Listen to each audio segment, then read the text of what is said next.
அப்படி என்ன இந்த கிரேட்டர் இஸ்ரேல் ப்ராஜெக்டில் அமைந்திருக்கிறது?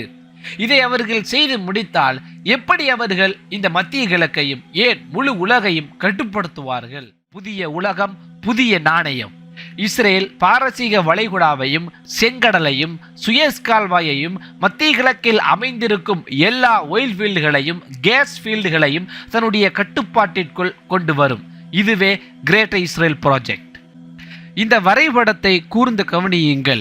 மத்திய தரைக்கடல் வழியாக மேற்கு நோக்கி யூரோப்பிற்கும் அமெரிக்காவுக்கும் கச்சா எண்ணெயும் கேஸையும் வர்த்தக பொருட்களையும் கொண்டு செல்ல பாரசீக வளைகுடாவில் இருந்து வளைத்து செங்கடலுக்குள் நுழைந்து சுயஸ் கால்வாய் வழியாக எந்த பொருட்களையும் எடுத்து செல்ல வேண்டிய அவசியமில்லை. தரை வழியாக இஸ்ரேலுக்கு கொண்டு சென்று மத்திய தரைக்கடல் வழியாக மேற்கு நோக்கி எடுத்து சென்று விடலாம். இதைத்தான் பெஞ்சமின் நெத்தன்யாகு இந்த வரைபடத்தில் காட்டுகிறார். இது இஸ்ரேலுடைய கிரேட்டர் இஸ்ரேல் ப்ராஜெக்டில் உள்ளடங்கும். இதை இன்று அவர்கள் வெளிப்படையாக செய்து கொண்டிருக்கிறார்கள். இன்றைய இஸ்ரேல் அமெரிக்காவையும் யூரோப்பையும் நம்பி இருக்கிறது.